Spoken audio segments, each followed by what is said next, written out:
नमस्कार दोस्तों, welcome to global affair. ना भारत के लिए रिसेंटली बहुत ही अच्छी न्यूज़ सामने आई है। आपको याद होगा कतर में भारत के X8 नेवी ऑफिसर्स को मौत की सजा सुना दी गई थी और ये 8 के 8 लोग बच चुके हैं। पॉसिबिलिटी है कि बहुत ही जल्दी ये भारत भी वापस आ जाएंगे। सब कुछ समझाता हूँ इस वीडियो में, मगर वर्ल्ड मीडिया इसके बारे में क्या कह रहा है ये मैं आपको दिखाता हूँ। ना यहाँ आपको देख पाएंगे BBC का आर्टिकल।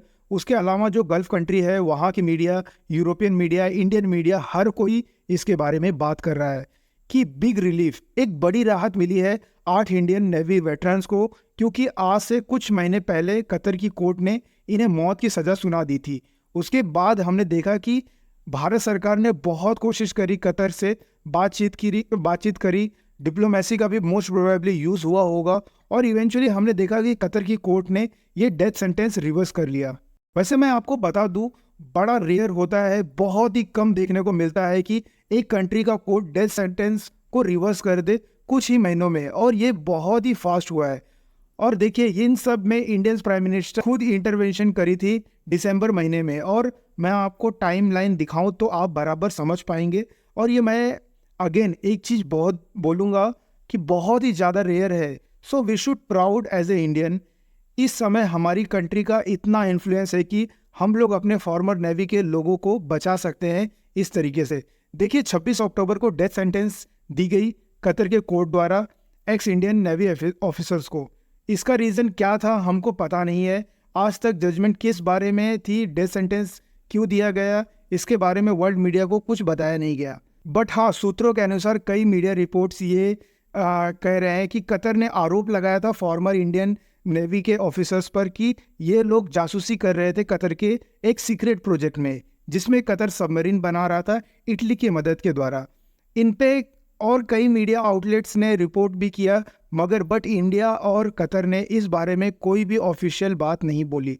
उसके बाद देखिए, नवंबर 20 आता है, कोर्ट ऑफ अपील हियरिंग होती है, मतलब कि एक अपील की जाती है कि ये सब इनको ना दीजिए, और फिर इंडियन प्राइम मिनिस्टर खुद इस पूरी इशू में इन्वॉल्व हो जाते हैं। दिसंबर के महीने में मेरे हिसाब से ये एक गेम चेंजिंग पॉइंट था, क्योंकि दिसंबर महीने की शुरुआत में पीएम मोदी पर्सनल मिले थे कतर के आमिर से। देखिए, आमिर कह लीजिए, उनको कहा जाता है जो मेन लीडर होते हैं। उनसे डायरेक्टली पीएम मोदी मिले थे दुबई में। यहाँ पर आप देख पाएंगे इनकी ट्वीट है, 2 दिसंबर की ट्वीट है। यहाँ पर आप देख पाएंगे लिखा है, on the side line of COP28।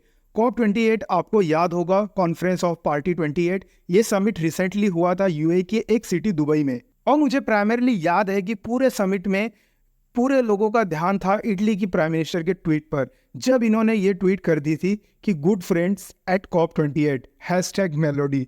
और ये ट्वीट आपको याद होगा बहुत ही ज़्यादा वायरल हुई थी इंडिया में। बट आप मुझसे पर्सनली पूछे तो ये फ़ोटो मेन जो मुझे बहुत ज़्यादा अच्छी लगी, बहुत ही ज़्यादा इंटरेस्टिंग है, जब पीएम मोदी कतर के अमीर जब एक दूसरे से मिल रहे थे और जिस तरीके से मुस्कुरा रहे थे, क्लियरली लग रहा था कि ये दोनों एक दूसरे की बात समझ रहे हैं और किसी चीज़ को लेकर डिफरेंस नहीं है।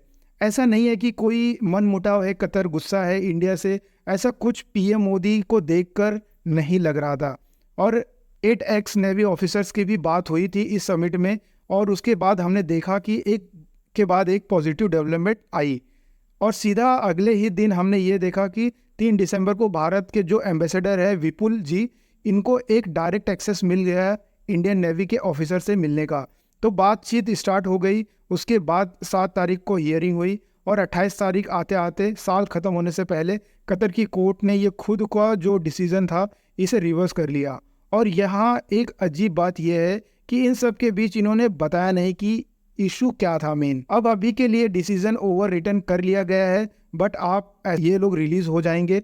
अभी इनके ऊपर जेल का सेंटेंस बना हुआ है। बट मुझे याद है कि इंडिया और कतर का एक पुराना एग्रीमेंट है, ये एक्टिवेट हो सकता है, और ये 8 एक्स नेवी ऑफिसर ये भारत में वापस लौट सकते हैं। मैं आपको दिखाता हूँ ये एग्रीमेंट्स का डिटेल।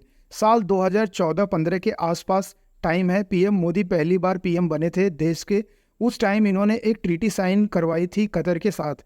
इस ट्रीटी का नाम है treaty of transfer sentence present between India and Qatar. इस ट्रीटी के अंदर क्या प्रावधान है कि अगर कोई जिसको जेल की सज़ा मिली है कतर में या फिर जिसको वो बिलोंग करता है इंडिया को, और इंडिया में अगर किसी कतरी को मतलब सज़ा मिली है, वो बिलोंग करता है कतर को, तो ये एक्सचेंज किए जा सकते हैं ये लोगों को, ये प्रिजनर्स। ये बहुत ही इंपॉर्टेंट ट्रीटी है।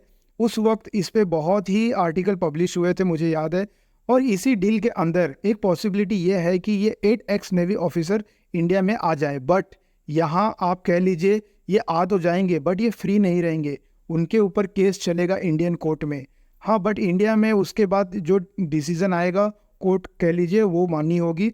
बट देखिए, एक कतर का एनवायरनमेंट के जेल से एनवायरनमेंट से इंडिया का एनवायरनमेंट ज़्यादा अच्छा होगा इनके लिए, क्योंकि इंडिया के लिए आप कह लीजिए वहाँ पे उनको काल कोठरी में रखा गया है, और इंडिया में आएंगे तो थोड़े फ्री रहेंगे। यहाँ का खाना पानी हर चीज़ की फैसिलिटी वहाँ से ज़्यादा मिलेगी, और इनको एक खुद का देश है तो हर चीज़ एक ट्रांसपेरेंसी रहेगी समझने में। तो और कंपैरेटिवली आप भी सोचो जो कतर में जो इनका हालत है उससे तो बेहतर ही रहेगा। कतर में इनको काल कोठरी में रखा गया था, और इंडिया में लीगल सिस्टम बहुत ही ज़्यादा ट्रांसपेरेंट है, लीगल तरीके से केस आगे बढ़ेगा, और इनके लिए इंडियन सिस्टम ज़्यादा सूटेबल रहेगा एज़ कम्पेयर टू कतर। और इस वीडियो पे अगर आगे कोई डेवलपमेंट आती है तो उस पर मैं वीडियो ज़रूर लाऊंगा। और ये है हमारे वीडियो का अंत। Thank you for watching.